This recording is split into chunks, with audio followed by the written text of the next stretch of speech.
अपने दिल में बसाए रखना। A very good morning to one and all present. I, Kuwar Prabal Singh, am delighted on this day of national pride and honor. We are here to celebrate the 77th Republic Day of our great nation, India. Indeed, this is a day when we remember our heroes who sacrificed their lives for our country, and a day when we cherish the unity and diversity that define our nation. We will now initiate our celebrations with the flag unfurling ceremony. We request our Honorable Joint Director and Principal to do the honor and unfurl the glorious tricolor flag, followed by the national anthem. School! Attend!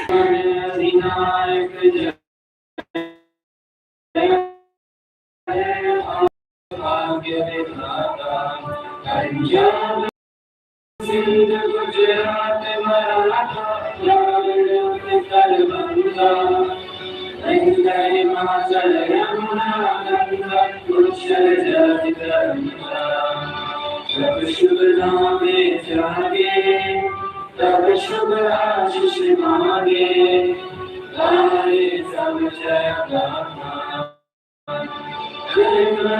मंगलदायक जय भारत भाग्य विधाता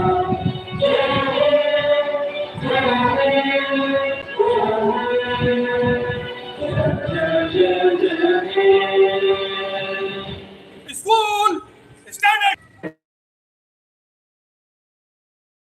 जो वतन से हो जाए, इश्क वही है जो वतन से हो जाए, जहां फर्ज मिट जाए और इंसान इंसान कहलाए।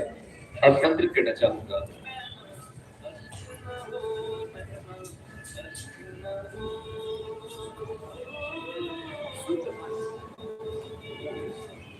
सुप्रभात आदरणीय संयुक्त निदेशक, प्रधानाचार्य महोदय, शिक्षकगण, अतिथिगण एवं मेरे प्रिय साथियों, आप सभी को गणतंत्र दिवस की हार्दिक शुभकामनाएं। आज हम सभी 26 जनवरी का यह दिन केवल एक उत्सव नहीं बल्कि भारत के लोक गौरव, संविधान की शक्ति और नागरिक कर्तव्यों को याद दिलाने वाला पर्व है। यह दिन हमें केवल संविधान की याद नहीं दिलाता बल्कि उन वीर सपूतों के बलिदान की भी याद दिलाता है जिन्होंने अपने प्राणों की आहुति देकर हमें आजाद भारत दिया। भारत की आजादी की नींव बलिदान, संघर्ष और त्याग से रखी गई है। गणतंत्र दिवस केवल एक उत्सव नहीं बल्कि यह हमें हमारे अधिकारों, कर्तव्यों और जिम्मेदारियों का बोध कराता है। हमारे स्वतंत्रता सेनानियों और संविधान निर्माताओं जैसे महान व्यक्तियों के बलिदान और दूरदृष्टि के कारण आज हम एक सशक्त राष्ट्र के रूप में खड़े हैं। उनके त्याग ने हमें सिखाया कि देश सर्वोपरि होता है। भगत सिंह, राजगुरु, सुखदेव, सुभाष चंद्र बोस जैसे महान व्यक्तियों के कारण आज हम खुली हवा में सांस ले पा रहे हैं और निर्भय होकर तिरंगा फहरा पा रहे हैं। अंत में मैं अपने वीरों को नमन करते हुए कुछ पंक्तियां समर्पित करना चाहूंगा। तिरंगे की हिफाजत में जो सीना तान कर आए, तिरंगे की हिफाजत में जो सीना तान कर आए, वो वीर ही है जो वतन पर हंसकर कुर्बान हो जाए। इस झंडे की हर लकीर में शहीदों का लहू है। इस झंडे की हर लकीर में शहीदों का लहू है। तभी तो ये परचम आसमां से बातें कर जाए, तभी तो ये परचम आसमां से बातें कर जाए। धन्यवाद। जय हिंद, जय भारत।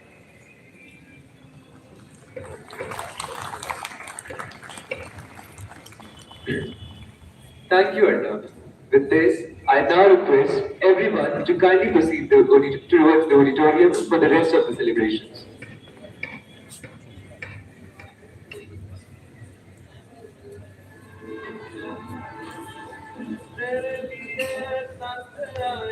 बच्चों कवर करके चल।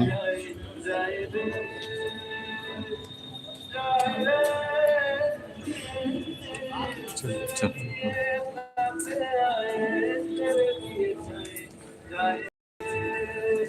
Like humans use AI by their own risk. So what humans are doing is what AI is doing for them. Thank you. Thank you. In debate, we learn that thinking differently is not weakness. It is the very essence of progress. With this, we now move to the second topic. Can a vegan diet fight global warming? I now invite debaters from Ruby House. Ruby House, we'll now begin with your opening speaker. The proposition may speak now.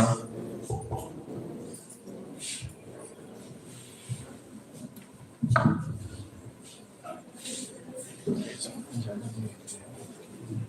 है एक ये होती है।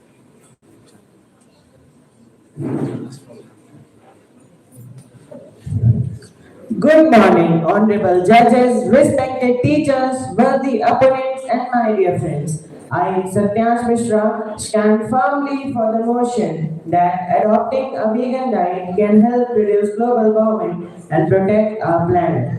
Global warming is no longer a distant trend. It is happening right now. Rising temperatures, melting glaciers, unpredictable weather, floods, droughts, and forest fires are clear signs that the earth is crying for help. But the biggest question before us is, what is causing this destruction? One major answer lies in our plate. Animal agriculture is one of the largest contributors to greenhouse gas emissions. Millions of liters of water is used just to produce a small amount of meat, while people around the world suffer from water shortages. On the other hand, a vegan diet offers a powerful solution. Plant-based food requires less water and far less energy to produce. Growing fruits, vegetables, grains, and pulses causes significantly lower pollution compared to meat and dairy production. Some people may argue that one person's food choice cannot make a difference, but history proves otherwise.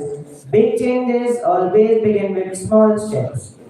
A vegan diet is not just about food, it's about responsibility. It shows compassion for animals, concern for the planet, and care for the future generation.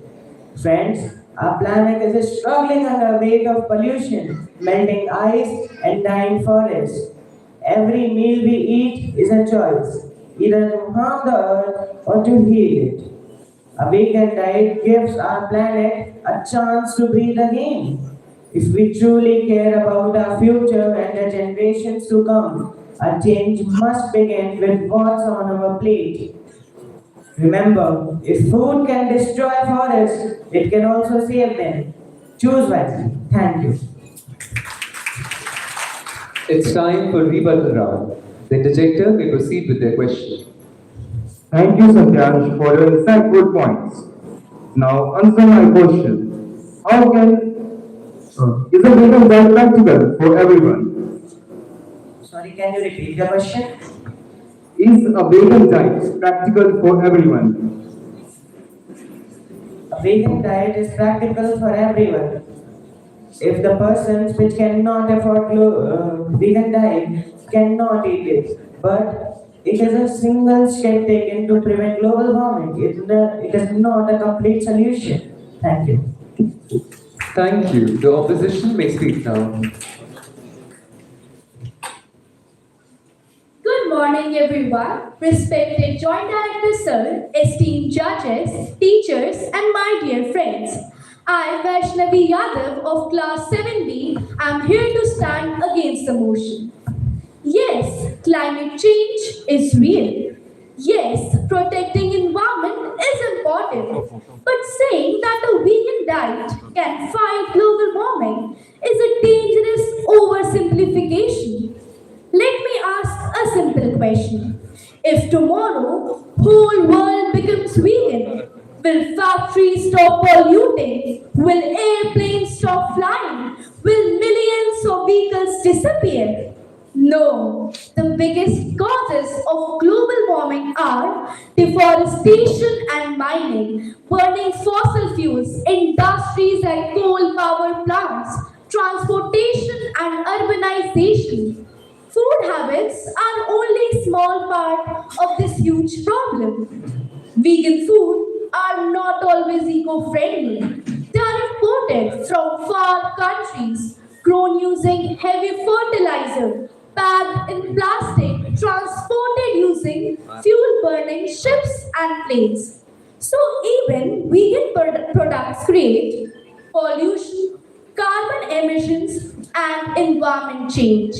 Being a vegan does not automatically makes a person climate friendly. In countries like India, it is not practical for everyone. Many people depend on dairy farming. Many areas do not have access to vegan nutrition. For example, Northeast India. For poor families, a balanced vegan food is costly and difficult. Forcing veganism can increase poverty, unemployment, and malnutrition. Changing food is like trying to stop a flood with a cup. Real solution needs a system change, not diet. To fight global warming, we need waste management, alternative energy, forest protection. So, friends, global warming is a big problem. It cannot be solved by diet change alone. We must reduce pollution, save energy, and plant trees. Therefore, I believe that a vegan diet cannot fight global warming. Thank you.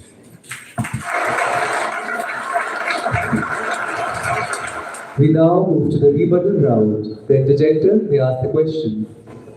My question is, what better alternative do you suggest instead of a vegan diet? Our climate needs a system level change. Planting trees reduces pollution. Turning off lights when it is not used saves electricity. Using cloth bag or jute bag reduces plastic wastage. Using public transportation reduces pollution. Electric buses we can use. Thank you.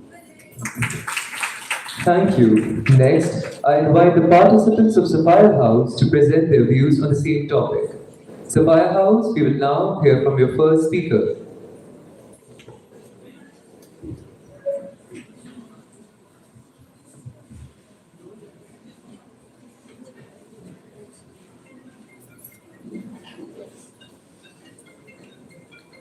Good morning, respected Joint Director Sir, honorable judges, teachers, and all my dear audience. My name is Athar Ojha, and today I am here to speak in favor of the motion. Can a vegan diet fight global warming? Yes, animal agriculture is one of the leading contributions to climate change, accounting for approximately 14.5% to 18% of global greenhouse gas emissions.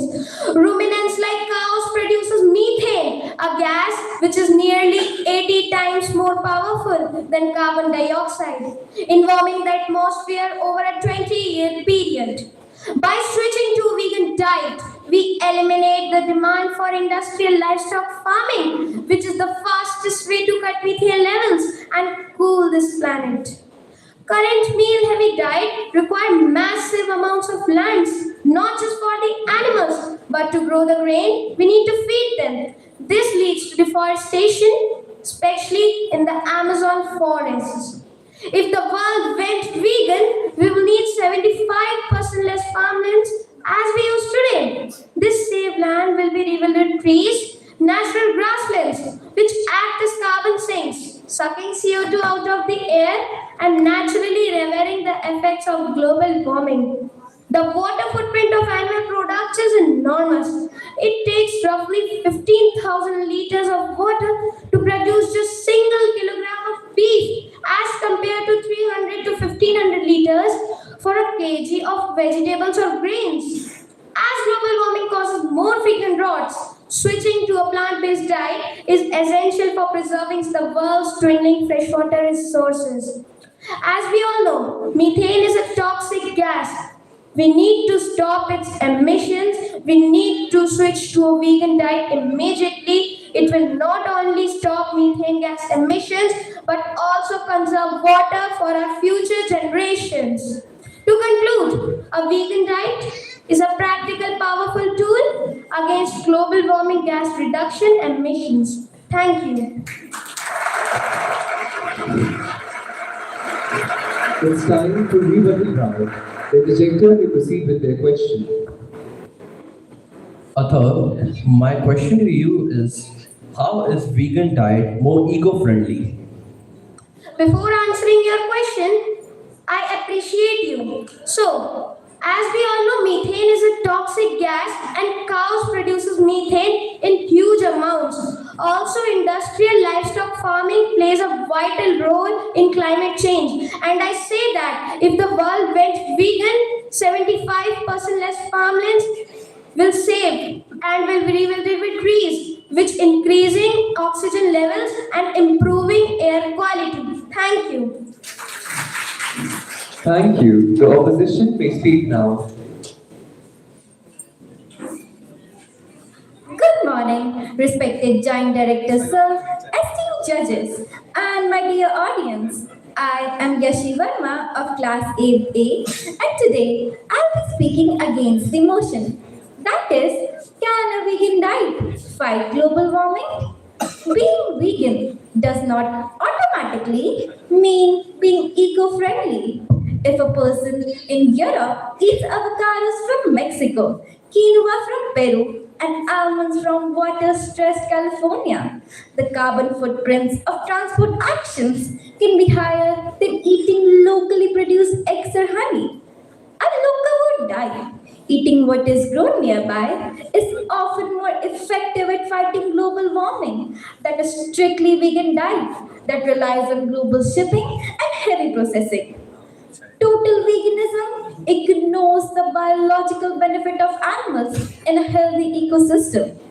In regenerative farming, grazing animals is used to increase the fertility of soil naturally with their manure, reducing the need to use chemical fertilizers which are made from fossil fuels. Furthermore, some lands are marginal, meaning it's too dry or too rocky to grow crops, but perfect for grazing. Removing animals from their areas would decrease food security without providing a way to grow plants there. Global warming is a global issue, but veganism is often a first world luxury in many developing nations. Livestock is a vital source of survival and a walking bank account for many poor farmers. Forcing a global vegan mandate is culturally insensitive and economically impossible for millions. I can give a more realistic solution to my friend from the opposition. And the solution is reductionism, which helps by targeting specific causes of climatic changes. Dear ladies and gentlemen, don't forget, whether a vegan or otherwise, when our food reflects responsibility towards the earth, even a meal can become an act of climate action. Thank you.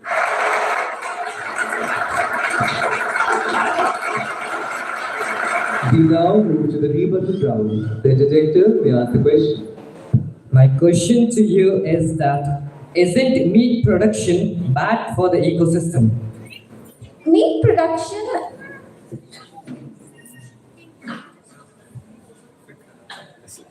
Meat production can be bad for the ecosystem, but it can be good when practiced sustainably.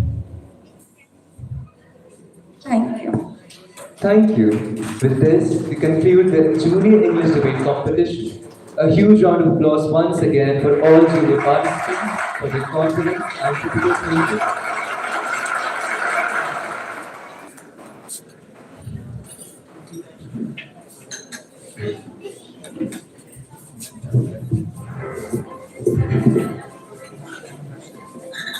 दिल से निकलेगी न मर कर भी बदन की उल्फत मेरी मिट्टी से भी खुशबुए वफा की आएगी न कूद से गरज है न मतलब अज़ां से है न कूद से गरज है न मतलब अज़ां से है मुझको अगर इश्क है तो सिर्फ हिंदुस्तान से है मुझको अगर इश्क है तो सिर्फ हिंदुस्तान से है सरज़मीन हिंद पर अक़वाम आलम के फिराक सरज़मीन हिंद पर अक़वाम आलम के फिराक काफिले बसते गए और हिंदुस्तान बनता गया।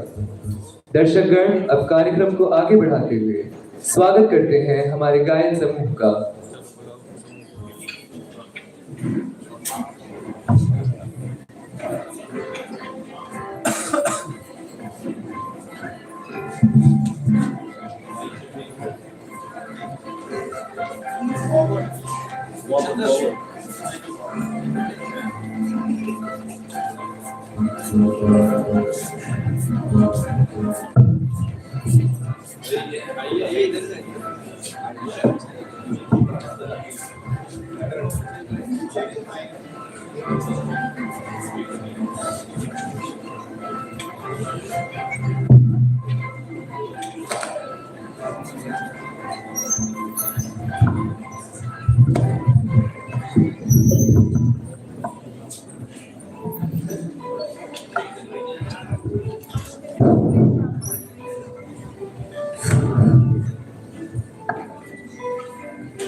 मेरे वतन मेरे चमन फिदा तुझी पे है जानो तन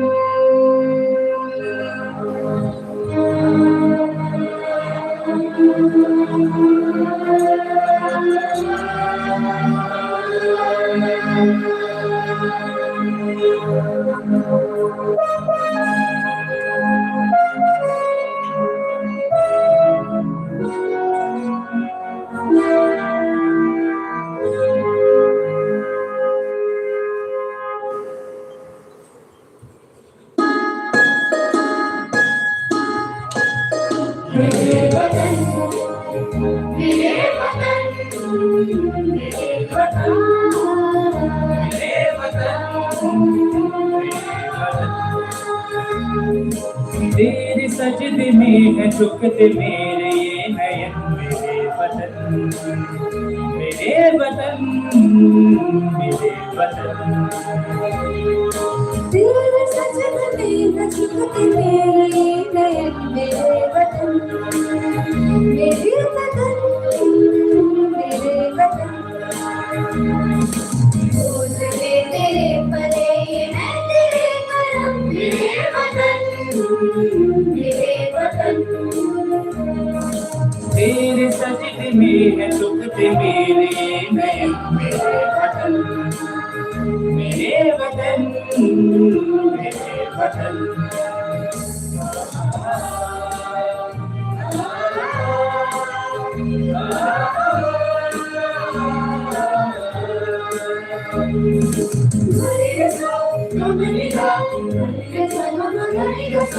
ख्वाब में भी दूर तुझसे ना हो ये कदम इस धरा की शान में ये शीश हो कलम ख्वाब में भी दूर तुझसे ना हो ये कदम इस धरा की शान में ये शीश हो कलम आखिरी दमों में भी तेरा ही हो मिलन मेरे वतन मेरे वतन इन फिजाओं में समाए हैं ये चारों मेरे वतन मेरे वतन तेरे सजदे में है झुकते मेरे नयन मेरे वतन मेरे वतन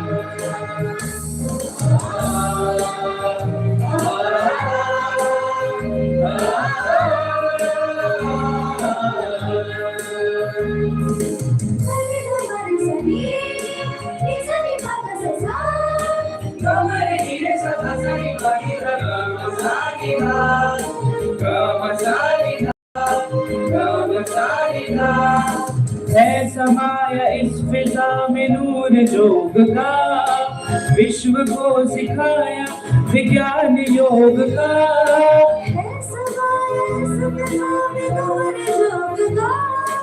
विश्व को सिखाया विज्ञान योग का। मैं प्रभु की वंदना में गूंजते भजन।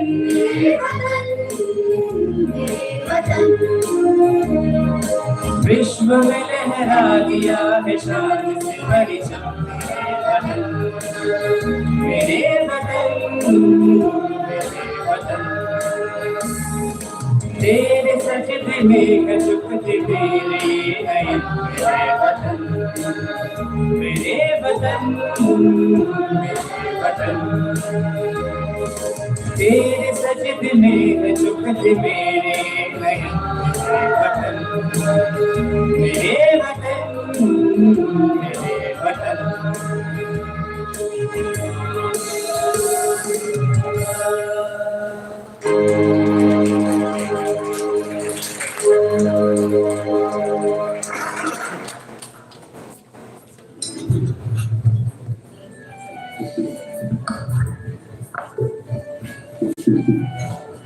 Thank you for the soulful rendition. Now we move on to the senior English debate competition, where our senior participants will deliberate on more complex and thought-provoking issues, presenting deeper analysis and stronger rebuttals. The format of the debate will remain the same, with speakers presenting arguments for and against the motion, followed by a rebuttal round after each speaker. Let us begin. The first topic for the senior English debate competition is, should gene editing be allowed for the purpose of good health? I now invite debaters from Amber House. The first speaker will begin his argument.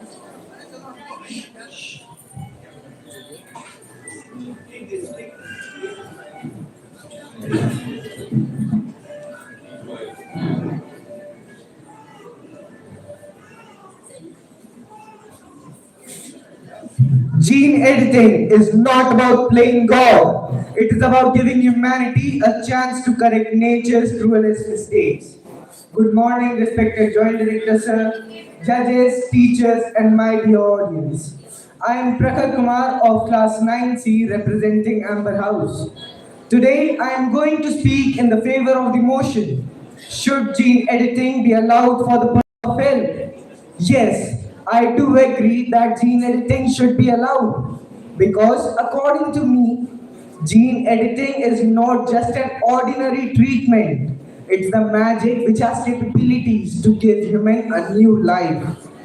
Gene editing is used for curing and preventing of many incurable diseases like certain type of cancer, HIV, diabetes, and rare genetic disorders. Gene editing uses specialized tools such as CRISPR-Cas9 for correcting the faulty genes. People can live healthier, longer, and a more productive life without chronic genetic illness. Preventing genetic diseases lowers the need for expensive treatment, hospitalizations, and medications. Allowing gene editing encourages innovation, research, and breakthroughs in the field of medicine and biotechnology. Gene editing offers hope to people who are suffering from diseases which currently have no permanent cure. Gene editing is not just an science, it is an innovation which can be greater in future. If science can reduce human suffering safely with responsibility, it is ethically justified to use it for human benefits. With strict laws and ethical oversight, gene editing can only be used for medical purpose, avoiding misuse. First gene editing on a baby was performed in United States of America, and the baby was named KJ. It was to cure KJ's rare genetic disorder where his body was not able to synthesize carbamyl phosphate. Gene editing from then have been conducted successfully in various countries all over the world, such as United States of America, China, and very proudly we can say in India too. In India, gene editing is used in crop research on wheat, rice, and mustard. Gene editing is used for creating climate resistant crops in India. In Japan, gene editing is used for creating disease resistant tomatoes. If you can reduce human suffering safely with responsibility, but choosing not to act would be real ethical failure. Gene editing makes medicine from hope to certainty. By this, I conclude my speech. Thank you. The floor is now open for rebuttal round. The interjector may ask the question. Now, that was a wonderful proposition by Brucker. My question to you is, why is gene editing necessary for today's world? As you see around you, various people suffer from incurable diseases, which can only be cured by gene editing, and also, if they are not cured, the people die and the population of the country suffers and the GDP also suffers. So if we perform gene editing on those suffering peoples, we can reduce the risk levels and maintain the GDP. Thank you. Thank you. The opposition to speak now.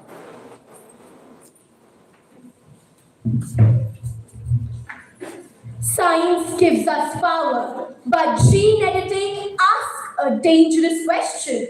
Should everything we can do be done? A very good morning to all of you. I, Shambhavi Singh of Class 9A, stand before you to speak against the motion.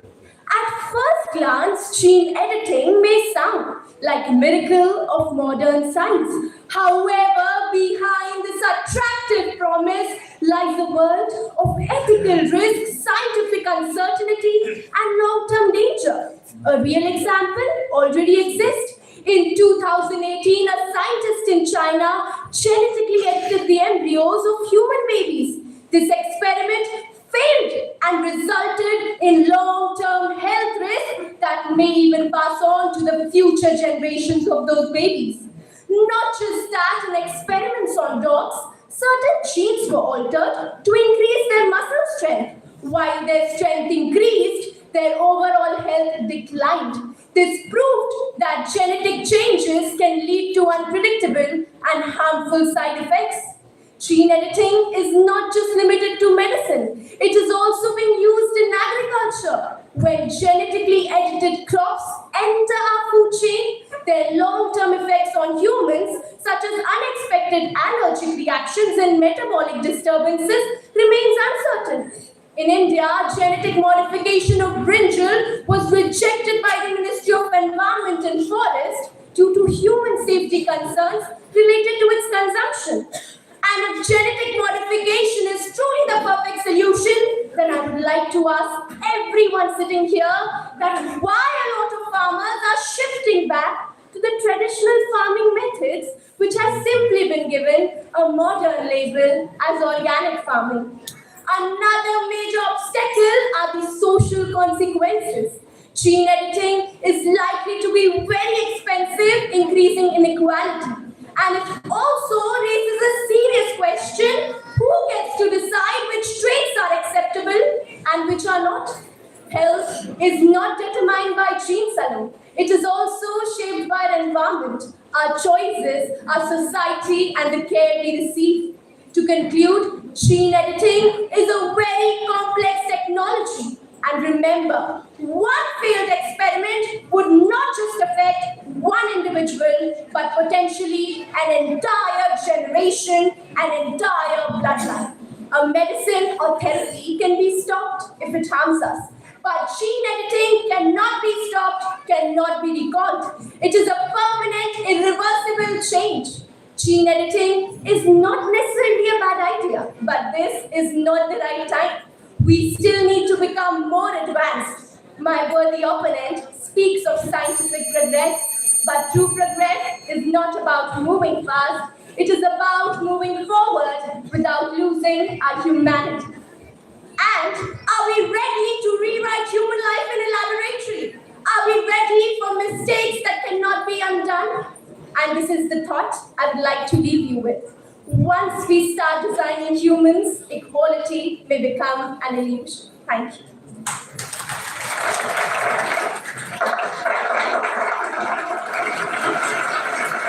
We now move to the rebuttal round. The interjector may ask the question.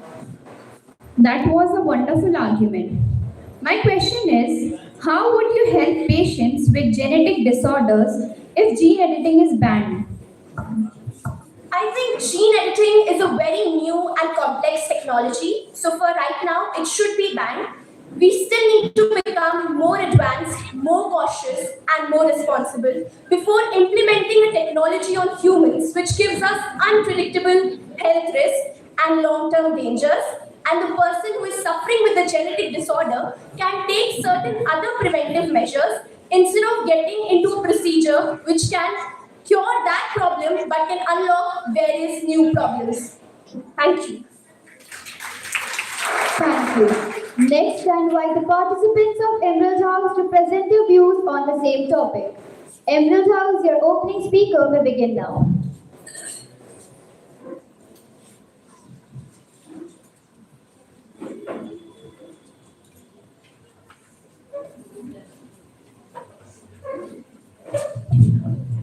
If science can prevent suffering, do we really have the right to stop it?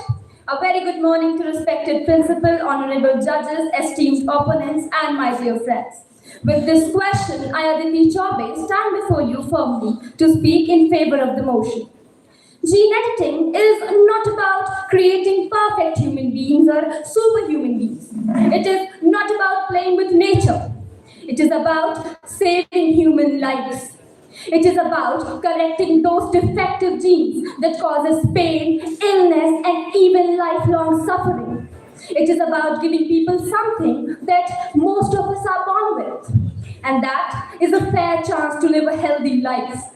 Millions of people across the world suffer from various inherited disorders such as thalassemia, hemophilia, cystic fibrosis, muscular dystrophy, and even certain cancers. According to the reports published by the US National Institute of Health, gene therapy has already shown life-saving success in conditions like severe combined immunodeficiency, inherited blindness disorder, thalassemia, hemophilia that I mentioned prior. Now, my opponents may often argue that gene editing is unnatural or dangerous. But let me put this question forward, that is it unnatural to save a human life?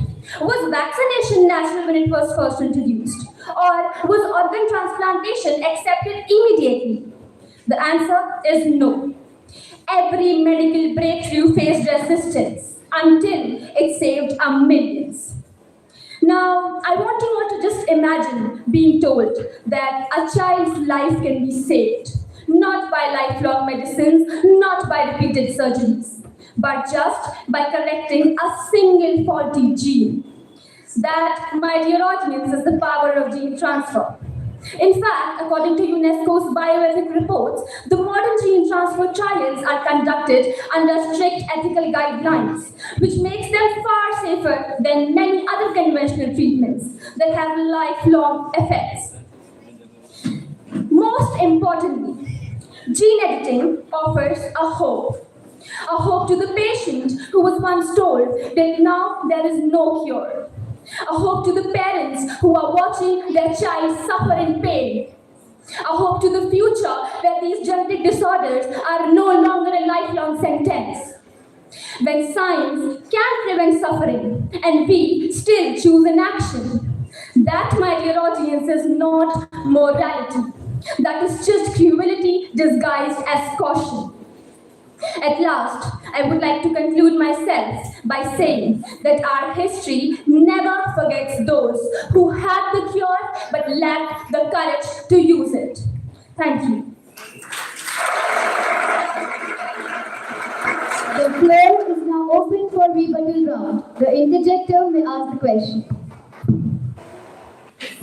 Aditi, my question to you is, how do you deal with the risk of gene transferring? Thank you so much, Arvind, for your question. To deal with the risks of gene editing, there are many strict ethical guidelines that the doctors are supposed to follow. The improved technology is also one of the main aspects that helps in gene editing. And in addition to that, the gene therapy, it before getting approved, it goes through a lot of tests before getting approved. So it makes it even more safer. Thank you. Thank you. The opposition may speak now.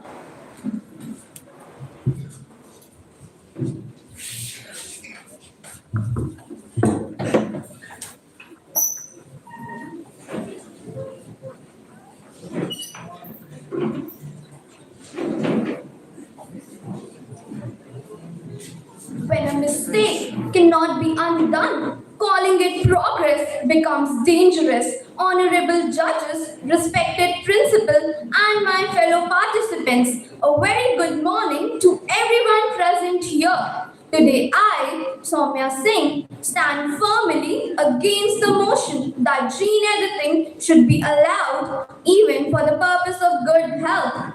Gene editing does not simply treat illness, it interferes with DNA, the basic blueprint of human life. The changes are permanent and heritable, meaning they do not end with one individual but are passed on to future generations. Even science admits that the long-term consequences of such interference are still uncertain. Unlike medicine or surgeries, genetic changes cannot be recalled back once they enter the human gene pool.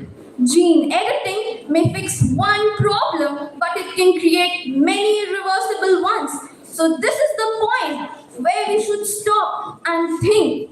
If science itself admits uncertainty, should we really move forward with permanent genetic changes? The answer is no, because uncertainty and irreversibility should never exist together. When consequences cannot be undone, caution is not fear, it is responsibility. Supporters of this motion place great faith in rules and ethical limits, but history shows that rules often collapse when human desire becomes stronger than responsibility. Abortion, a medical technology introduced to protect women's rights and choices, was exploited by the society for their preference for the male child. Laws existed, guidelines existed, yet misuse continued. This proves rules and regulations look strong only on paper but weak in reality. But uncertainty is not the only concern here. If humans have repeatedly misused technology to change their appearance and beauty standards, will gene editing really remain limited to just health? The answer is no. And a prime example already exists: plastic surgery, which was once introduced as a medical solution for injuries and deformities, has now been transferred into an industry driven by profit, competition, and unrealistic beauty standards. Gene editing can follow the same path because DNA not only controls health, it also controls height, appearance, and other physical traits. With this, I conclude my speech.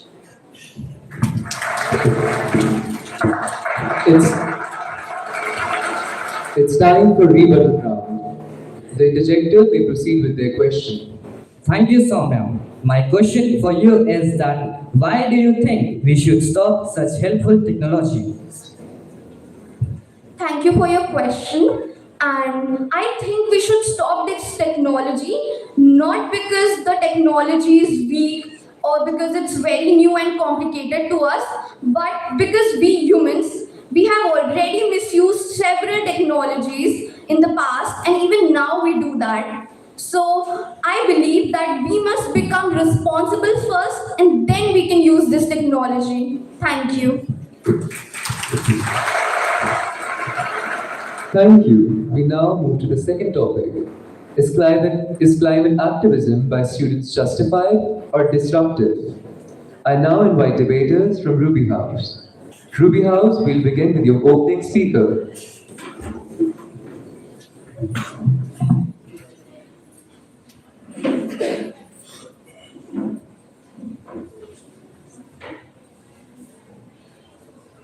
We argue when students speaks for the planet, they are not being loud. They are being responsible.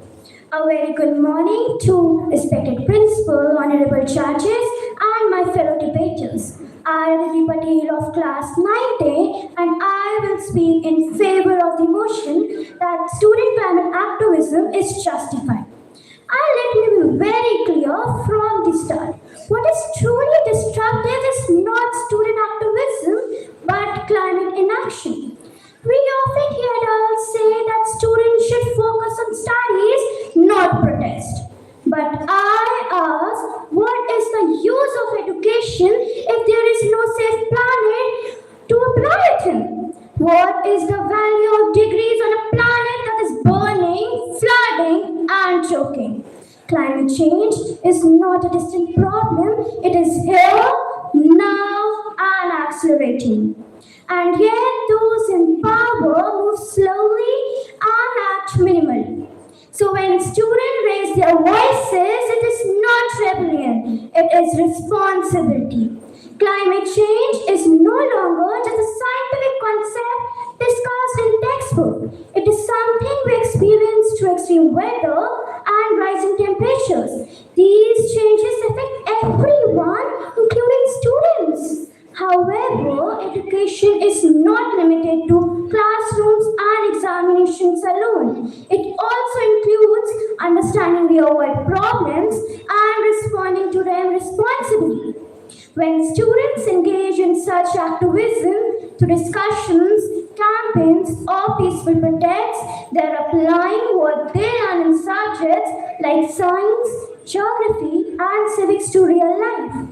Another reason why student climate activism is justified is that students are future stakeholders. The environmental discussion made today will directly impact the quality of life students will have tomorrow. And it is reasonable for them to express concern and demand sustainable solution. It is often argued that such activism creates disturbance. However, most student movements are peaceful and organized. They aim to raise awareness, encourage dialogue, and motivate change, not to create chaos. And let me say something uncomfortable but necessary. Calling student activism destructive is just a polite way of saying your voice makes us uncomfortable. But discomfort is not harm. Silence is. Student activism reminds leaders that power comes with responsibility. The youth are watching. The youth are watching. Future cannot be postponed. Peaceful protests, debates, awareness campaigns, these are a sign of a healthy society, not a broken one. And history will not ask, were students too loud? History will ask, who spoke up when planet need defenders? I'm proud to say, students did. Thank you. It's time for rebuttal round. The projector may proceed with their question. You made a valid point, Aditi. I would like to ask you, why should students leave the issue to politicians rather than doing active protests? Student climate activism should not be judged by assumption, but by its intent, impact, and reality. Most student-led movements are grounded in science and peaceful democratic methods and sense of responsibility for the future. Thank you. Thank you. The opposition may speak now.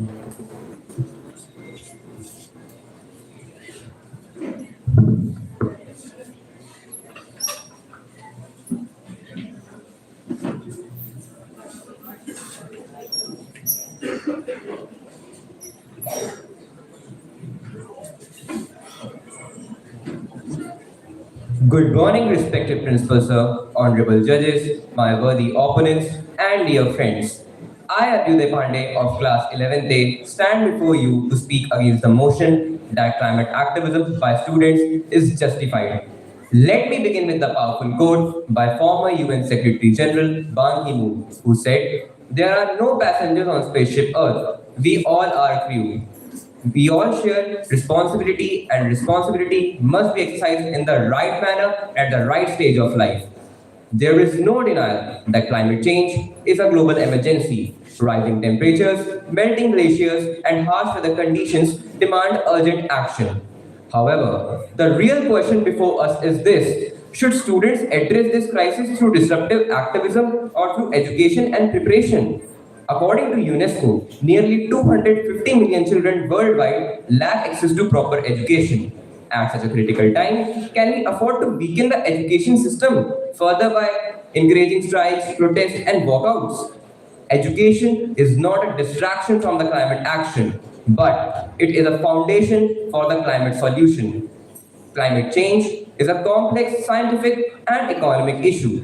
It requires research, innovation, and policy making, not slogans alone. Future climate leaders must be scientists who invent clean energy, engineers who design sustainable cities, economists who create green jobs, and policymakers who pass effective environmental policies. All of this begins in the classroom. When students skip school for protest, their learning time is lost, their discipline is disturbed, and activism becomes symbolic rather than a solution oriented.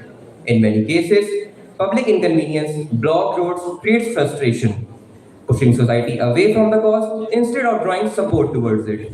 This does not mean that students should be silent. Students can raise their voices through public debates, community drives, and eco clubs. Friends, climate action is urgent, but education is irreplaceable. A well educated student today can become a highly qualified climate leader tomorrow. Sacrificing education for activism is like cutting the roots of the very tree that will help us to save us. Therefore, while the intentions behind the student climate activism may be noble, but its disruptive form neither be justified nor be effective. For these many reasons, I strongly oppose the motion. Thank you. We now move to Deepatul Rahul. The interjector may ask question. My question is it learning to stand up for important issues part of education? I think that participating in activism is a waste of time because the children's time is wasted and their learning power is also lost and their discipline is also disturbed. Thank you.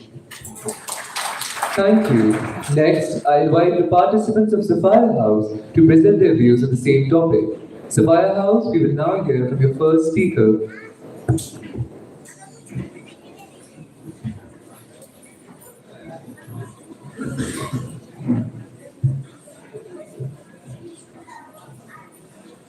The future belongs to those who prepare for today. A very good morning to respected joint director sir, honorable judges, and respected opponents. My name is Jayesh Kumar Yadav, and today I am representing Sapphire House. The topic for today's debate is climate activism by student justified or disruptive? I will going to speak in the favor of the motion.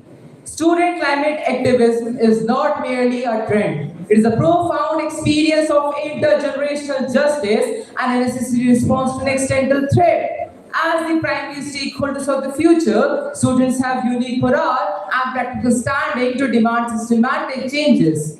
Think about it. Students are the stakeholders of the future. Let me give the answer. Students will live the longest with the consequences of weather climate. Rising temperature, water shortage, food insecurity. Speaking up is not disruption, it is self-defense. When policies fail to protect the environment, students have moral right to raise their voice. History shows that many reformers began with youth movement. Silent today means suffering tomorrow. Let me quote here Greta Thunberg. You are never too small to make a difference. Do you think disruption can harm education if unbalanced? Yes. Disruption can harm education if unbalanced. While activism is important, excessive protest during school hours can affect education and discipline. Education occupies students with knowledge and skill needed to solve environmental problems practically and scientifically. It also may become the very foundation for long-term solution. Let me quote here Nelson Mandela. You, education is the most powerful weapon which you can use to change the world. Dear audience, I would like to put a live example in front of you. Greta Thunberg's school strive for climate inspired millions globally and push climate change into political agendas. To conclude, climate activism by a student is largely justified because it represents awareness, responsibility, and concern for the future. However, it must be peaceful and balanced with education to be effective rather than disruptive. When education and activism go hand in hand, real changes become possible. Students are not the leader of tomorrow. They are the voice of today. If guided by wisdom, their protest might become progress to pathway. Thank you and have a wonderful day ahead. The floor is now open for rebuttal round. The interjector may ask the question. Jayesh, my question to you is how climate change affects the younger generation's future stability? Thank you for the question. If we will not take the necessary action towards it, it will destroy our future generation. Thank you. Thank you, Jayesh. The opposition may speak now.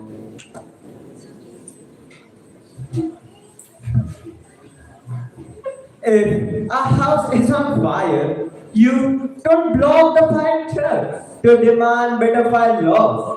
Yet, that is exactly what student climate activist is doing today. Good morning, honorable judges, respected joint director sir, and my dear audience.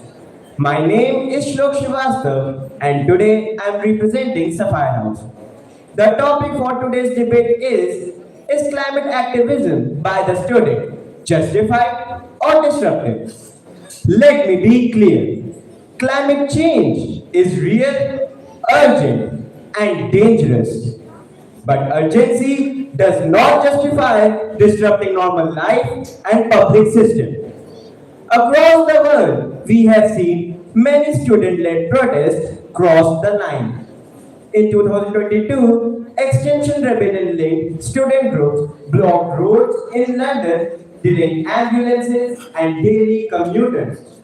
People miss their work, exams, and even medical appointments. Is that climate justice or public disruption? In Germany, student climate activists vandalized museums and disrupted infrastructure, gluing themselves to roads. Ironically, millions were spent on repairs, increasing carbon emissions instead of reducing them. Closer to home, in India, student protests over environmental issues have blocked highways and railways, disrupting essential services. Who suffers the most? Not policymakers, but common citizens. And here is the harsh truth. Disruptive activism damages its own credibility. Media headlines stop talking about climate change and start talking about law and order failure. Citizens stop listening. Governments respond not with reform but with police action. In UK, student-led protests that blocked roads caused a nearly 20% fall in public support, proving that disruption turns citizens against the climate cause.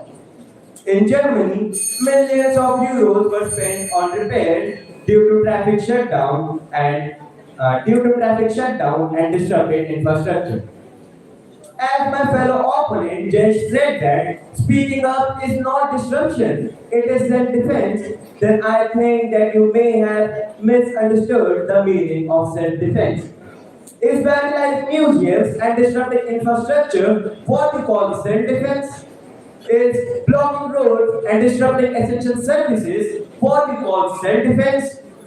I strongly feel that it is just an excuse to hide your anger and frustration beneath the tag of protest.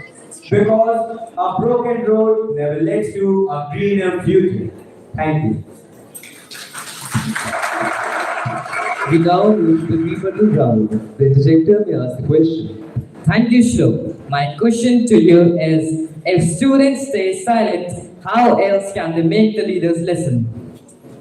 Students can definitely make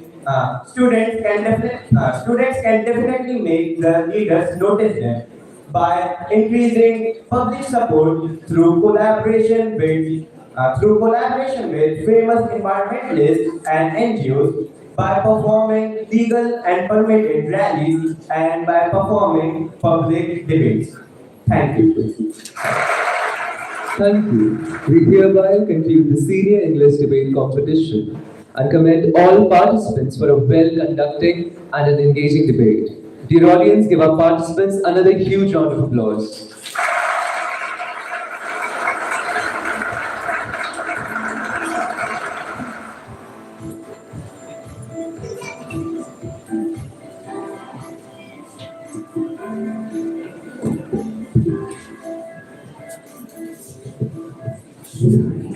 Dear audience, now I will introduce an event that will highlight the skills of our little athletes. You are in the right place for a day packed with speed, grace, and thrilling spins. You will witness a pure artistry on wheels and passion of our figure skaters. So, hold your breath. This is not just skating, it is storytelling. Let's welcome little brave skaters of the Lucknow Public Collegiate to capture the minds and win the heart of yours with their synchronized skating performance.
What an unbelievable, flawless spin sequence.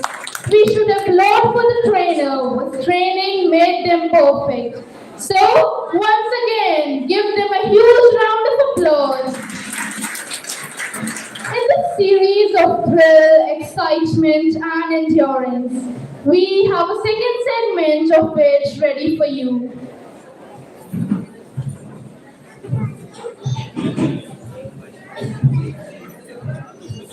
Sports improve our competence and brings into life top level brilliance. Taekwondo is a Korean unarmed martial art. It is not only kicking, punching, and board breaking, but also a way of thinking and living. The main goal of Taekwondo is to achieve total mind and body control through training. I am sure you all are very thrilled to witness their performance. So, without any further ado, I would like to call upon the Taekwondo team for the Taekwondo demonstration. So, give them a passionate welcome.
It was, I believe, a wonderful performance. The students and their dedicated trainer deserve a pat on their back. Thank you so much.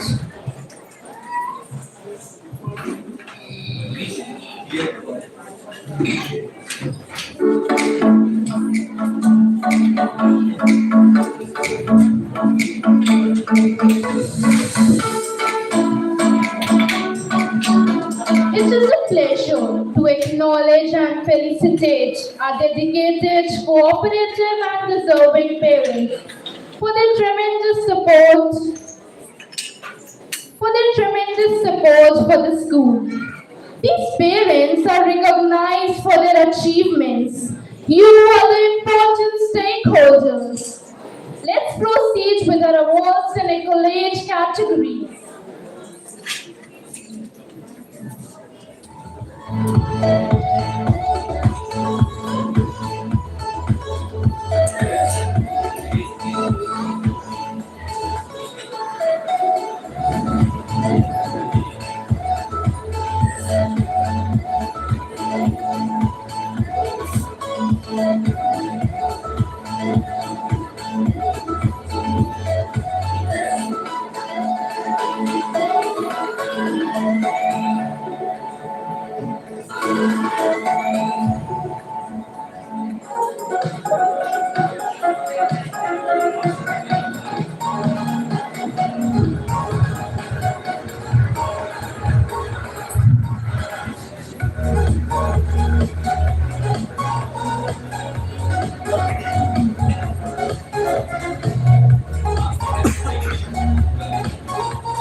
Let's proceed with our awards and accolades category. First, I would like to invite our Honorable Joint Director Sir, Dr. Javed Alam Khan, to felicitate our worthy parents.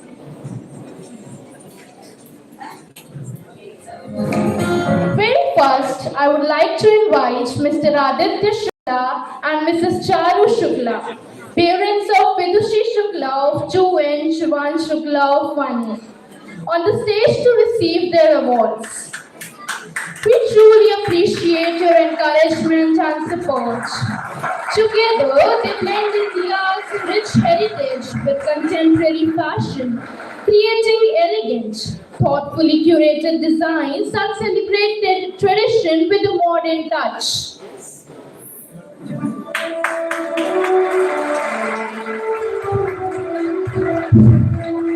We definitely have very wonderful parents in this institution. I'm proud, I'm thankful, I'm grateful.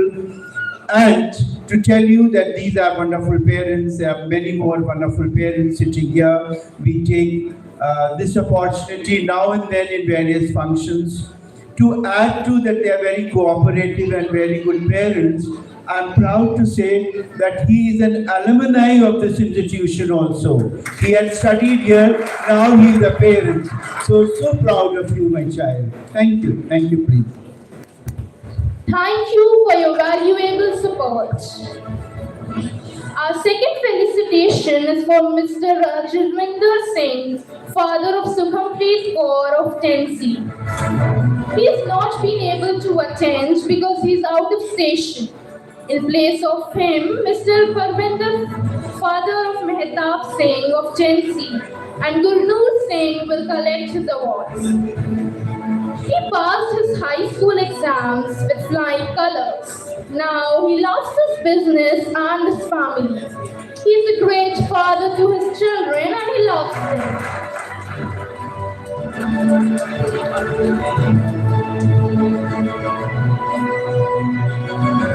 We sincerely thank you. Now we look forward to welcome Dr. Suresh Kumar and Dr. Babita King, parents of Moksh Kumar of 12A and Siddhi Kumar of 9. They are wonderful, responsible and attentive parents. Under their able guidance, their children are acquiring growth. Dr. Suresh Kumar is MD Medical Officer in Department of Ayush, Government of Uttar Pradesh. Dr. Babita King, MD Medical Officer, Department of Ayush, Government of Uttar Pradesh. Thank you. With immense honor, now I would like to call Mrs. Rajinder Kaur, grandmother of Jashandeep Singh Olaf of 12D and Harshdeep Singh of 12D. Your encouragement and inspiration has enabled us to achieve new heights. Mom is more than a parent.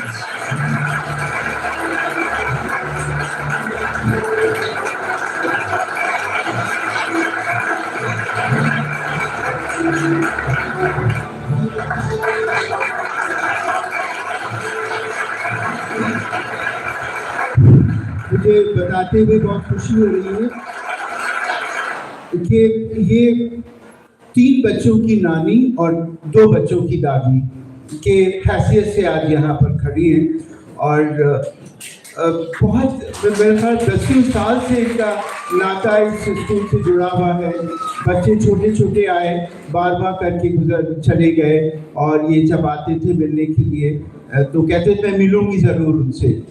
और somehow कहते हैं लोग कि लखनऊ की language बहुत अच्छी है, लेकिन इनकी जो ये जिस पंजाबी में ये बोलकर कहती थी मुझे तो मिलना ही है, मुझे बहुत अच्छा लगता था। और ये साल के शुरू में एक बार आती थी एक बड़ा सा बैग लगाकर कि मैं पूरे साल की 5 बच्चों की फीस देने आई हूँ। मुझे याद नहीं है कि मैंने इन बच्चों के मदर फादर से मिला भी हूँ या नहीं, लेकिन ये 5 बच्चों को पढ़ाकर काबिल बनाकर दुनिया में आगे भेजकर करने वाली हैसियत आप यही है, तो इनके लिए तो बहुत जोरदार तालियां होना चाहिए। बहुत बहुत शुक्रिया आपका। We extend our sincere gratitude to you. Congratulations to all the recipients.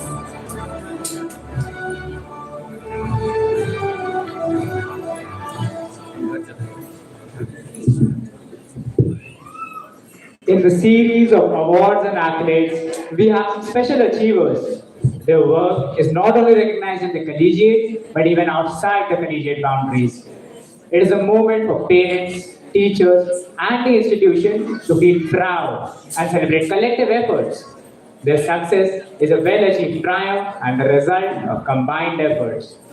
Ladies and gentlemen, let's acknowledge the talents of our students. Very first, I would like to call Shrija Singh of class 3rd C upon the stage. Shrija has won 2 medals and 2 certificates for her outstanding performance in the National Kickboxing Championship.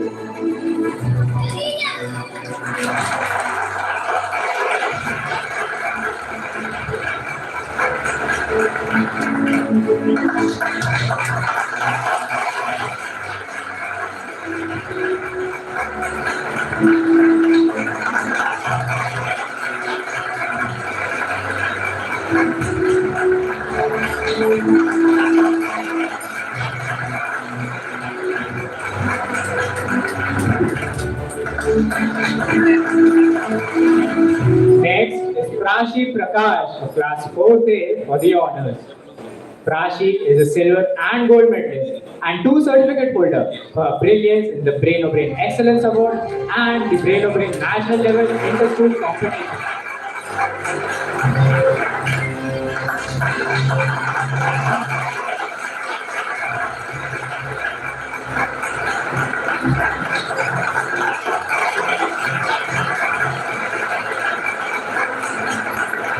Thank you, Prashi. Last but not the least is Krishika Kumari Parvat of class 4B. Krishika has been awarded a medal for her perfection and resilience in the Open District Taekwondo Championship.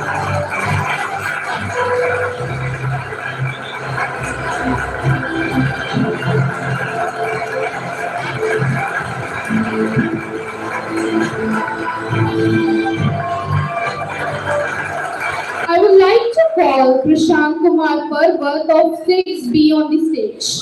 He has won 1 gold medal in national level Taekwondo championship.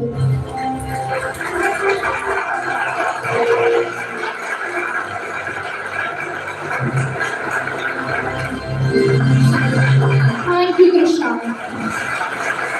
Next, I would like to call Unmod Singh of 6C. He has won 3 trophies, 4 medals and 3 certificates in abacus. Thank you, Unmod.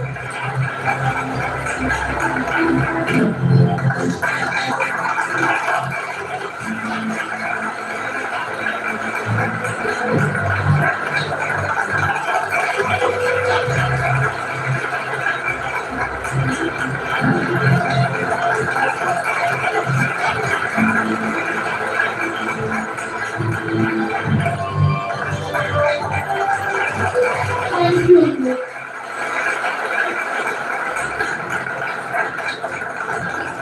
Next, I would like to call it.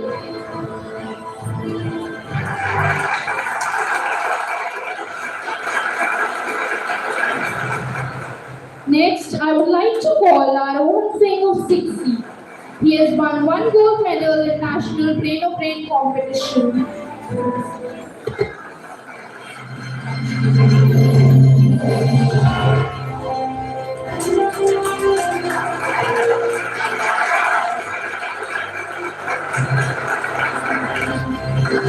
Next, I would like to call Sundar He has won 1 certificate and 4 medals in national level Brain of Brain competition.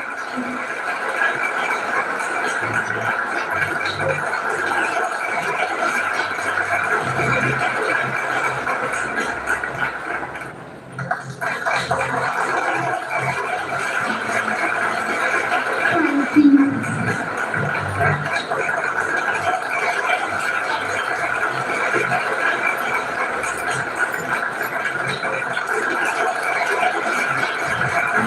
Finally, now I would like to call Ananya Agarwal of 8A on the stage.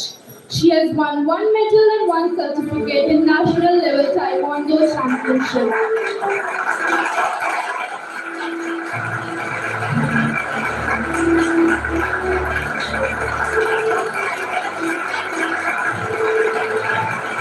Thank you, Ananya. Thank you, sir.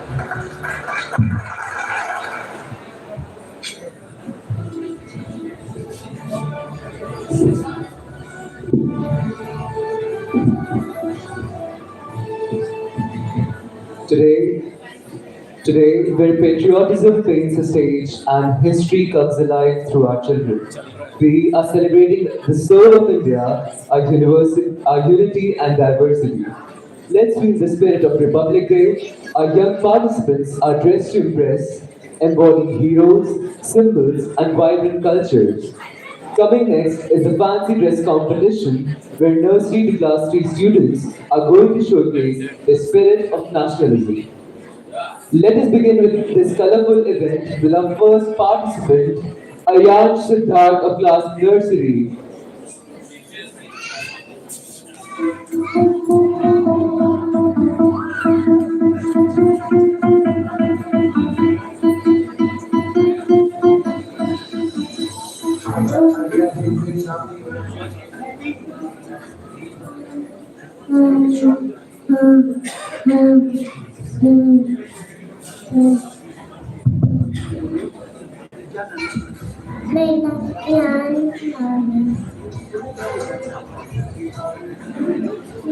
नहीं He has nothing to say. Thank you, Yash. Next, we invite Adhar Mishra of class nursery.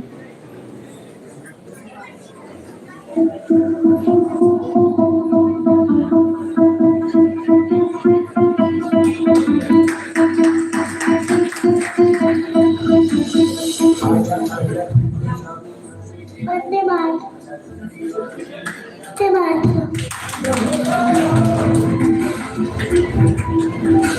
Moving ahead, we call upon Navya Singh of class nursery.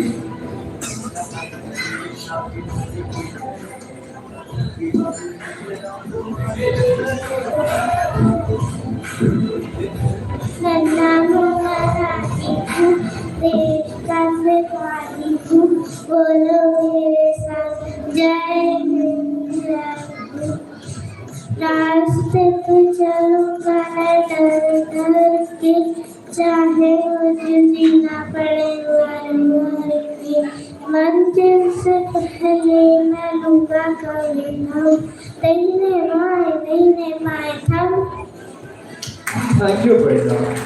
Our next little star is Utkarsh Rawal of class LKG.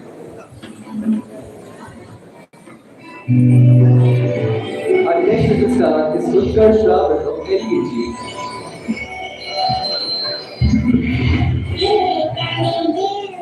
नन्ना मुन्ना रानी कैसा स्वामी बोलो मेरे संग जय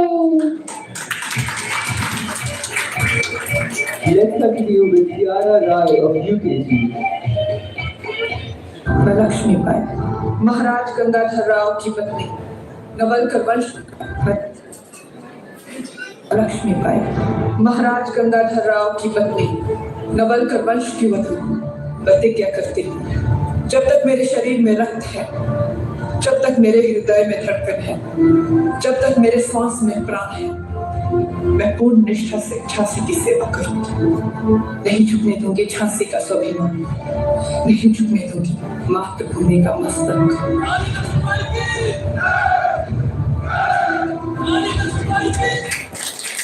Now we Ram Bharadwaj of class first B.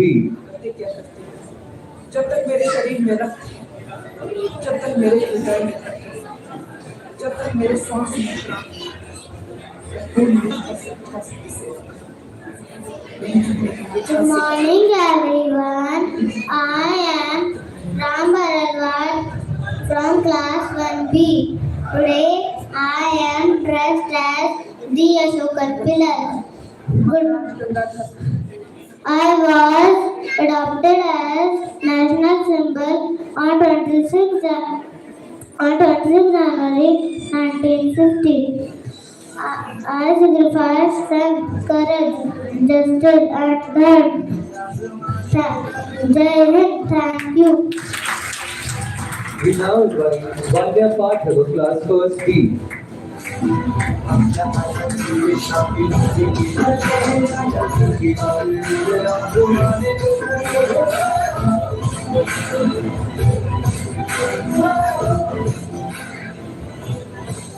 मैदान की जंग में मरना है फ्रीडम की से नहीं डरना है मैं हूँ रानी लक्ष्मीबाई जय Hind Next, let us welcome Yanchi Verma of class 1B.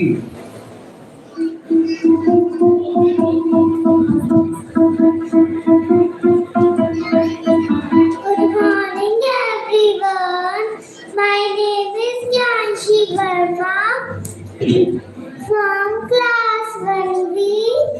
मैं हूँ झांसी की रानी लक्ष्मीबाई अंग्रेजों को अपनी झांसी नहीं दूंगी thank you Moving forward, we call upon Divan Shukla of 2A.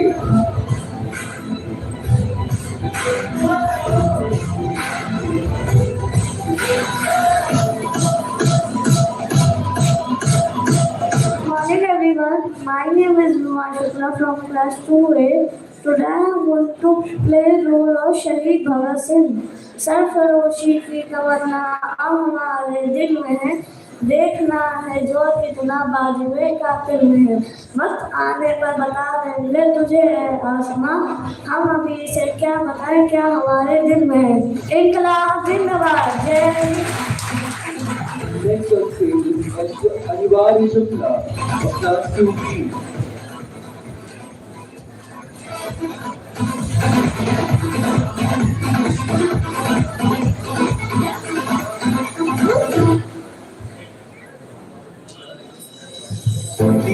Good morning everyone. Today I am Anivari Shukla of class 2B.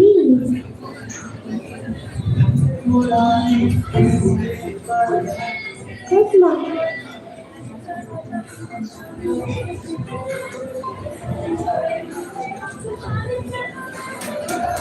Next on stage is Angel Singh of class 2B.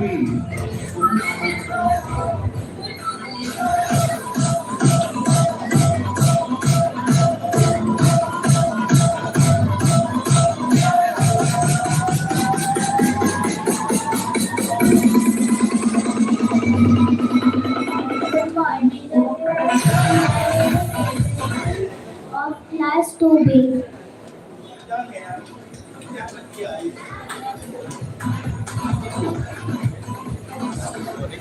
Let's invite Shriyanshi Singh.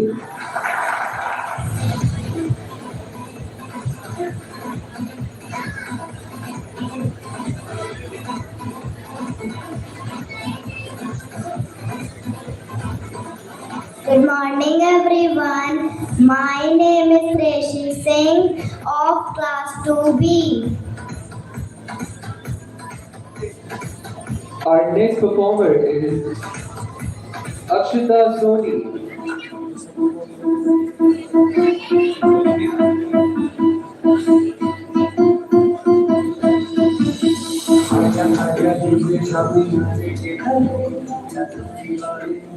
The Ganga is our national river of India.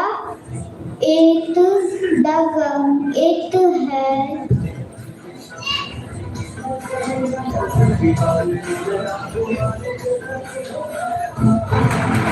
Next we invite Hitachi of class 2C.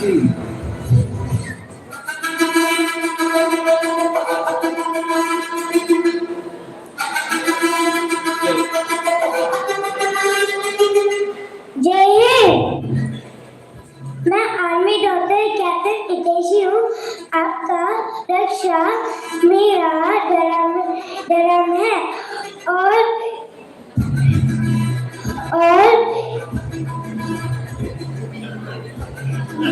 देश का रक्षा मेरा कर्म है। जय Hind.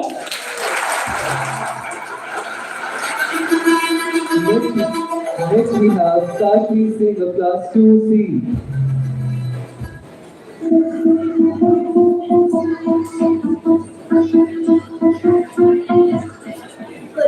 Good morning everyone. Today I am dressed up on Rani Lakshmi Bai and I have a few lines on her. She is the powerful girl of the India freedom fighters. It also she used by all of you. She can know as Jhansi Ki Rani. She also can know as powerful girl in the world. So she is the powerful of the girl, and she died on 18th June 1858 in Wara while fighting against the Britishers. Thank you and have a nice day. Next we have Sehel Singh of class 3A.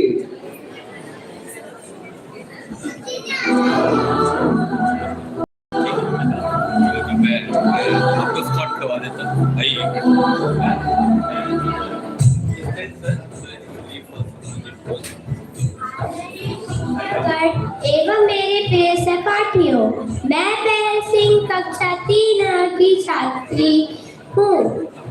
मैं हूँ भारत माता, सबसे प्यारी सबसे न्यारी, मेरी शान निराली। सब है मेरे प्यारे बच्चे, थोड़े नटखट दिल के सच्चे। शांति एकता का वरदान देती हूँ, जय हिंद जय भारत हर पल कहती हूँ। जय हिंद, धन्यवाद।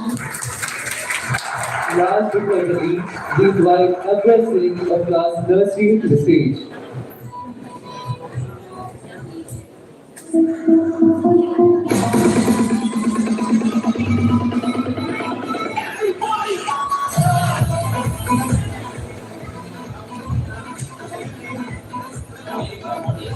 Good morning everyone. My name is Navya Singh.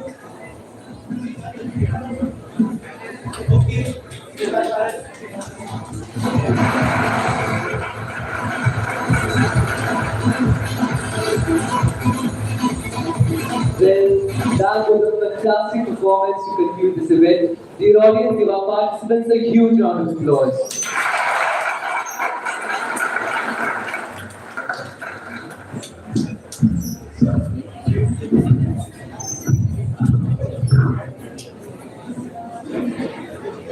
Please give them a huge round of applause for their confident and creative performance.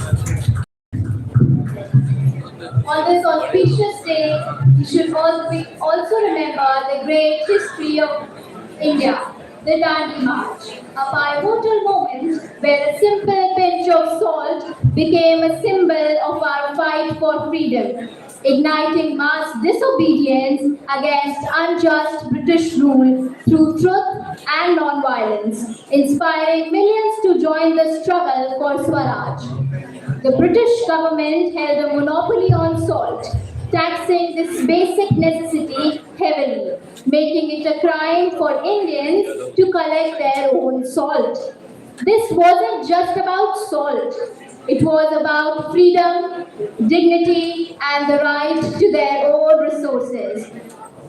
On March 12, 1930, Mahatma Gandhi, a beacon of non-violence, began a 240-mile walk known as the Salt Satyagraha from Sabarmati Ashram to the coastal village of Dandi.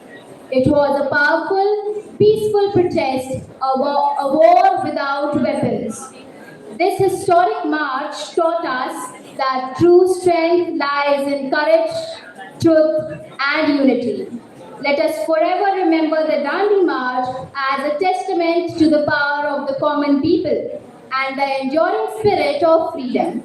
To mark that event, the students of the Lucknow Public Collegiate are going to present a tableau, which is a tribute to the historic event.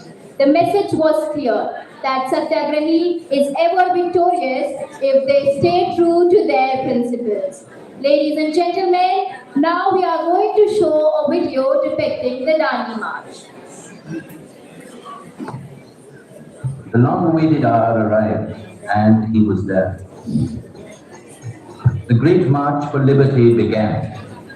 Gandhi started on his 241-mile-long trek from the ashram to Dandi. Staff in hand, he goes along the dusty roads of Gujarat, clear-eyed and firm of step, with his faithful band trudging along behind him. Many a weary road traversed, but longer than any that have gone before is this last journey of his, and many are the obstacles in his way. But the fire of great resolve is in him, and surpassing love of his countrymen. It is a long journey, for the goal is the independence of India and the ending of the exploitation of her millions.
With this handful of salt, I challenge the injustice of an empire.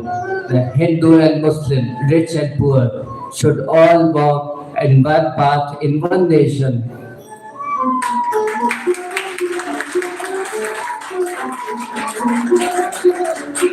I walk with Bapu to show that a nation rises when its women rise.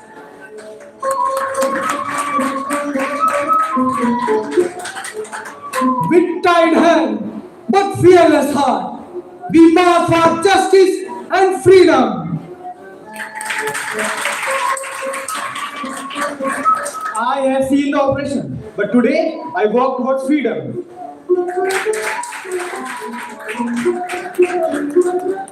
My faith teaches peace, and my land calls me to walk with Bapu. Just love's kind on traits, truth will set us free. Inspired with dharma and truth, I follow Bapu's path of non-violence.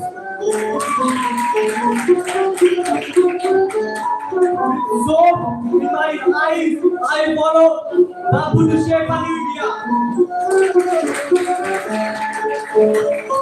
Vande Mataram.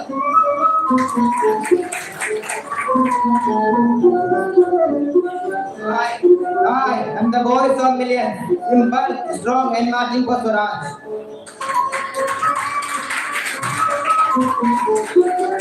We, the people of India, having different faces, different faith, yet we have the same dream.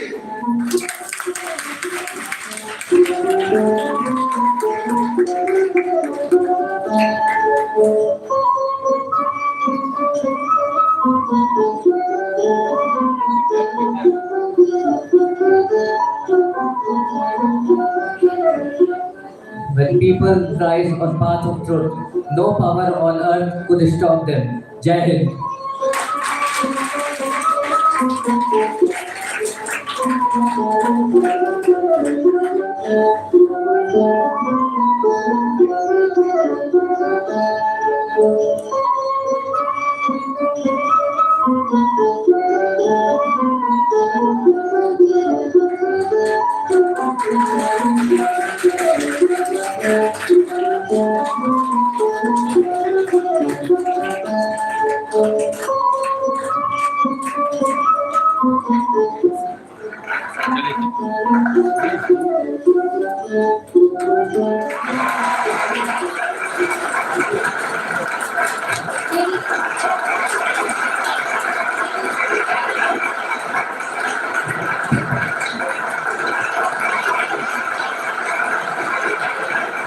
Ladies and gentlemen, please give them a huge round of applause.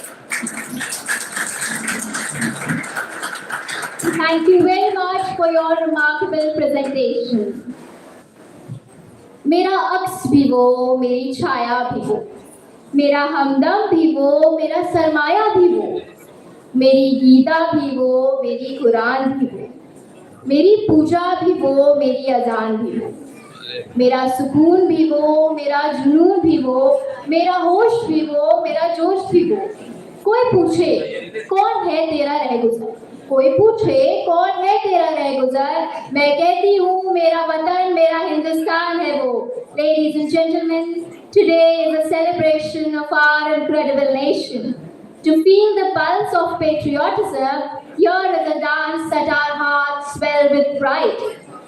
It's a tribute to the sacrifice made and a testament to the unwavering spirit of our motherland. Let's welcome the passionate dance troupe of the LUCKNOW Public Collegiate.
Thank you for this beautiful performance that truly reflected the spirit of Republic Day.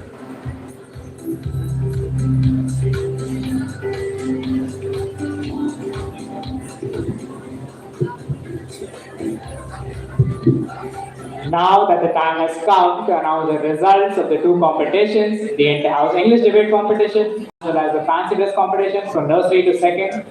Now, I would like to invite our joint director sir and the judges to come up to the stage and felicitate the winners.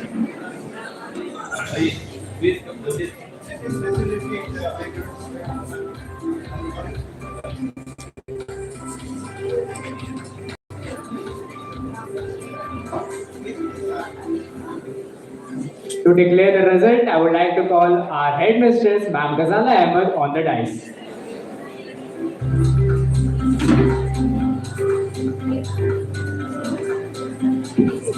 Ladies and gentlemen, the moment that we've been waiting for has finally arrived. But before I announce the results, let's give a loud applause for all the participants for their enthusiasm and talent. We are starting with the debate competition first. And in the juniors, the first prize in the junior debate competition goes to Vaishnavi Yadav from Ruby House with 97 points.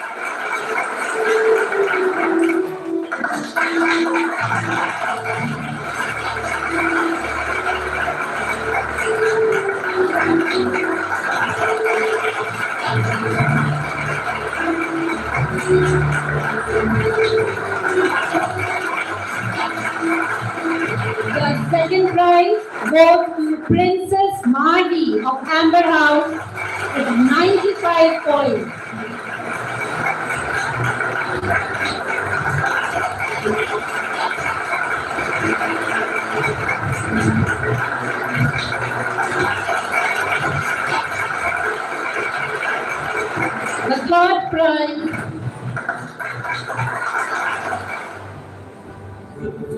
The third prize goes to Arihant Dev from Amber House with 88 points.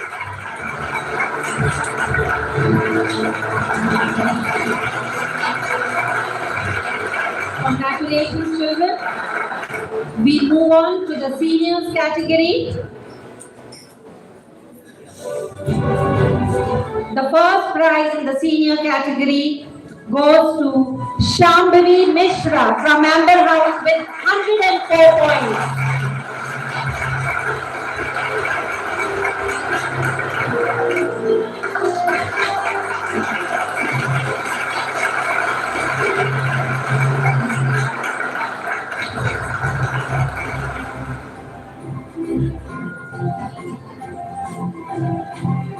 The second prize goes to Aditi Patel from Ruby House with 99 points. Will it be very, very close?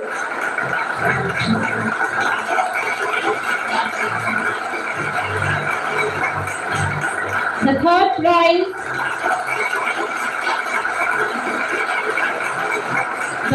prize goes to Aditi Chaube of Emerald House with 96 points. Congratulations, children. Our young debaters have done us proud.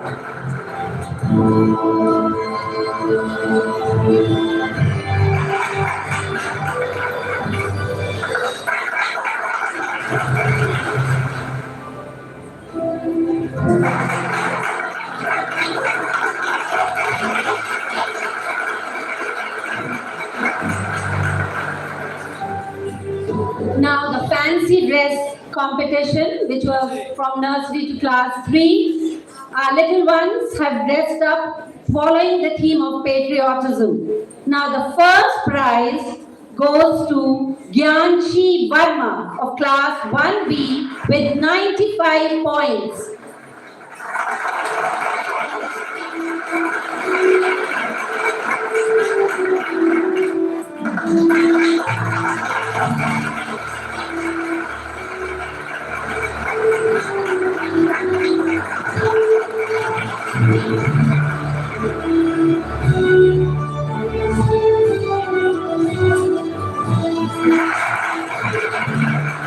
The second prize goes to Hiteshi from class 2C with 94 points.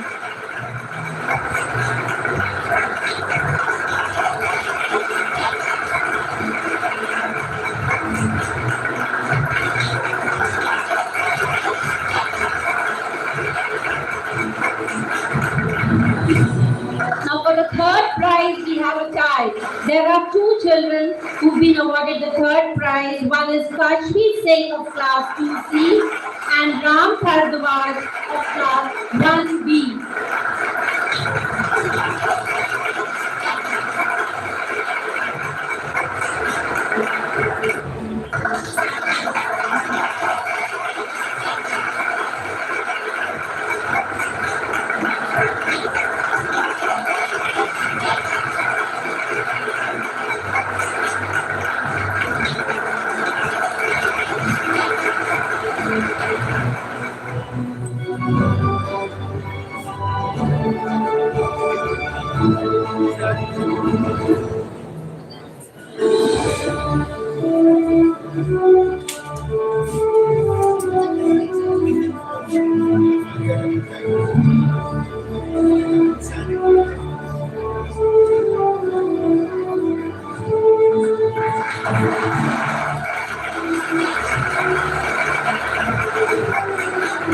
We have all the participants of fancy dress lined up out here.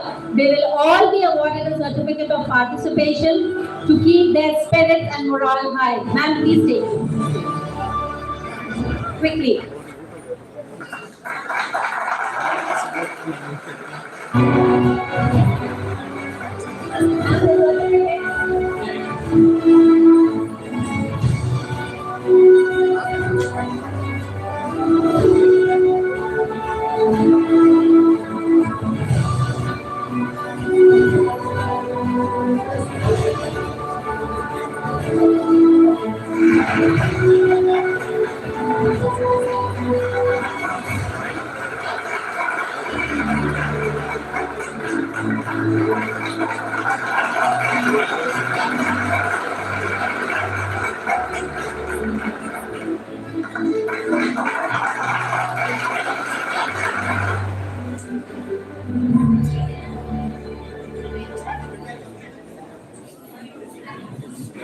Audience, let's keep applauding our little ones, please.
We have our Tableau children who will also be awarded a certificate of participation. Quick children.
Thank you.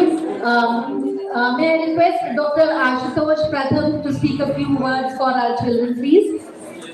Sir, we'll be providing you with the mic out there.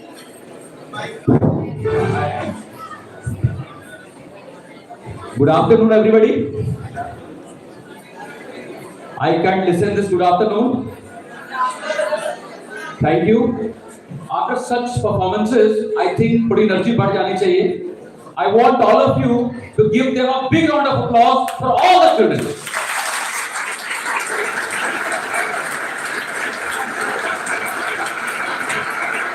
यहाँ पर आने के बाद I was feeling so honored.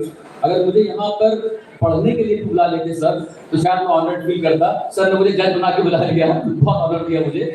And सबसे बड़ी बात ये है कि बहुत सारे स्टूडेंट्स यहाँ पर बैठे हुए हैं, टीचर्स बैठे हुए हैं, पेरेंट्स बैठे हुए हैं, और सब लोगों ने इतने पेशेंस के साथ में इतने लंबे समय तक इस कार्यक्रम को देखा.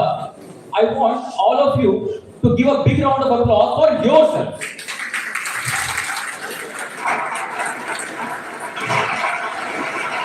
अभी मैं बहुत टाइम नहीं लूंगा बिकॉज ऑलरेडी बहुत लेट हो चुका है. मेरे दो पैनलिस्ट जजेस जो है वो बार-बार बोल रहे हैं मुझे टाइम बहुत हो रहा है, मुझे भी लग रहा है बहुत टाइम हो रहा है. Actually, I am famous for taking long sessions. Sir knows this. Last time मैंने लिया था तो very long session. They are giving you only 2 minutes. So इसी caveat के साथ में I'm just telling a very small thing. अभी just yesterday I asked a student what is the most important day in the history of India. He said 15th of August 1947. I said no. The most important day in the history of India was 26th of January 1950. Because at this day our constitution came into force. And we got the power and power हमारे पास आई, एक system हमारे पास आया, power आई किसके पास? हम आम लोगों के पास. और इसीलिए in our constitution we said we the people of India solemnly resolve ourselves ourselves into a democratic republic. हम खुद तय कर रहे हैं कि आज से हम डेमोक्रेटिक होंगे और रिपब्लिक। और बहुत मजेदार बात यह है कि वो सारी कंट्रीज जो हमें ज्ञान देती रही, बहुत सारा हमारे कल्चर्स को कोसती रही, फिर हमारे 5000 ईयर ओल्ड कल्चर में रिपब्लिकन तो गौतम बुद्ध के जमाने से है, और आज भी वो कंट्री जिसने हम पर शासन किया 200 साल, वो रिपब्लिक नहीं हो पाया। उनका हेड आज भी क्राउन होता है। तो इट्स ए इंपॉर्टेंट थिंग, इस पर हमें गर्व होना चाहिए, ऑनर फील करना चाहिए। एक छोटी सी बात बोल करके मैं अपनी बात केवल खत्म कर रहा हूँ। There are two things which are very important. सामने वो बच्चे बैठे हुए हैं जो आने वाले फ्यूचर का, भारत का भविष्य है। हम सब बैठे हैं जो प्रेजेंट ऑफ द कंट्री है, और जब तक प्रेजेंट ठीक नहीं होता तब तक फ्यूचर ठीक नहीं होगा। तो सबसे पहले हमें अपने आप पर काम करना पड़ेगा, अपने आप को ठीक करना पड़ेगा। दो चीजें हैं हमारे कॉन्स्टिट्यूशन में, one is called fundamental rights and other is called fundamental duties, and we have to focus on both. अभी जो जनरेशन हमारे सामने है ये अपने राइट्स के लिए बहुत सजग है, is always ready to ask भाई मेरा राइट ये है, मुझे दो। बट मैं एक बात इंश्योर करूं कि इंडिया में जब भी राइट की बात हुई है, हमेशा उसमें एक ना एक ड्यूटी छुपी रही है। I just tell you a very small 1-minute story. Everybody of us know about Mr. Chandrashekhar Azad. तो चंद्रशेखर आजाद ने एक ऑर्गेनाइजेशन बनाया, HSRA, Hindustan socialist Republic association, और उसके जो कमांडर इन चीफ का पोस्ट थी वो दी गई चंद्रशेखर आजाद। तो चंद्रशेखर आजाद और उनके कुछ साथी जगह पर छुपे हुए थे। सडनली ये न्यूज मिली कि पुलिस आ रही है, अब यहां से निकलना पड़ेगा। तो आजाद ने कहा कि हम सब साथ साथ निकले तो पकड़े जाने का खतरा है, 2-2 4-4 करके यहां से निकलते हैं। एक एक करके सारे लोग वहां से निकल गए, केवल वहां पर 2 लोग रह गए, आजाद और प्रभात। प्रभात वहां पर ऐसे एक्ट करते थे जैसे वो चंद्रशेखर आजाद के bodyguard, he always behave like this. तो प्रभात ने कहा कि पंडित जी आप पहले यहां से निकल जाइए, सबसे इंपॉर्टेंट व्यक्ति आप हैं, because you are the commander in chief of the army. तो आजाद ने जवाब दिया, पूरे दल के सेनापति होने के नाते, सेनापति होने के अधिकार से मैं तुम्हें यह आदेश देता हूं, पहले तुम यहां से निकल जाओ। बिकॉज सेनापति की रिस्पॉन्सिबिलिटी होती है तो सबसे पहले अपने साथियों को सिक्योर करे, बाद में अपने आप को सिक्योर करे। तो whenever you are asking for your rights, you will be stronger. Whenever you will be fulfilling your duties, country will be stronger. Thank you very much. Jai Hind. Thank you, sir. Thank you very much, Ashutosh sir. I would request you to stand for the national anthem. That is the end for today's program in the audience. The spirit.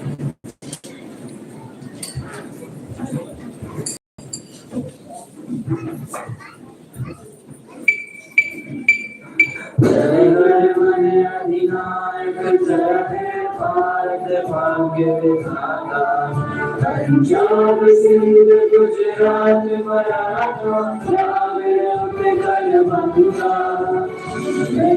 Himachal Yamuna Ganga उच्चल जल गंगा तब शुभ नामे जागे तब शुभ आशीष मांगे गाए तब जय गाथा मंगल नायक जय भाग्य विधाता जय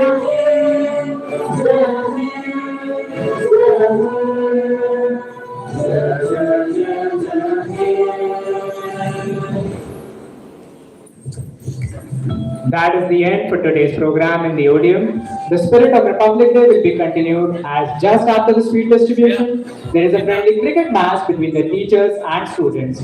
I would request you all to collect sweets from the choir. Thank you.